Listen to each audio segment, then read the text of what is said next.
अस्सलाम वालेकुम दोस्तों, पापनगर जी न्यू अपडेट सां गॾु हाज़िर थी चुका आहियूं। इन खां पहिरीं असां चैनल ते न्यू आहे त सब्सक्राइब करे हाल ते क्लिक कंदा दोस्तों। त बिना देर वञो त पंहिंजी अपडेट जी तरफ़ तव्हांखे इंतज़ारु कोन था करायूं।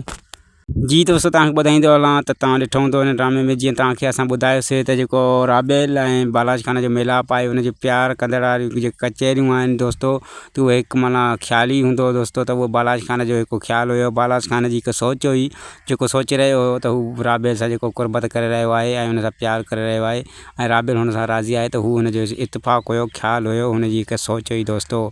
ऐं ॿिए पासे तव्हांखे ॿुधाईंदा हलूं त शाहनवाज़ खान जेको आहे त अञा बि क़ैद कटे रहियो आहे ऐं बालाज खान हुन खां सवालु कयो, जेकॾहिं तुंहिंजो दिमाग़ु ठिकाणे ते अची वियो आहे ऐं तूं मूंसां ज़ोर आज़माई करणु नथो चाहीं त मां तोखे छॾे सघां थो। जेकॾहिं अञा बि तुंहिंजो दिमाग़ु ठिकाणे ते न आहे शाहनवाज़ खान, त तूं अञा हिते क़ैद में रहंदे। ऐं शाहनवाज़ खान चयो त मूंखे तो मां का बि माना भलाई ऐं रहम दिलीअ जी उमेदु न आहे।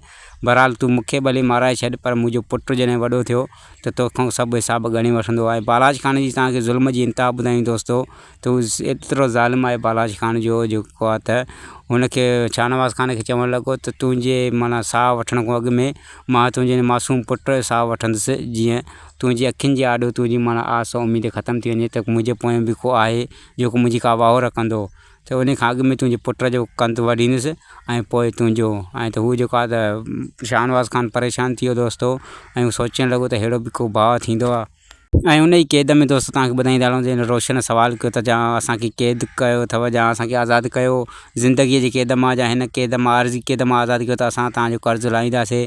त उन ते जेको त कमदार मखणो ऐं जेको आहे त मंठा ॾमिरिजी पिया ऐं जेको आहे त रोशन जी जेका ख़िदमत चाकरी कई उन्हनि ऐं उनखे जेको आहे त धक हयां विया दोस्तों।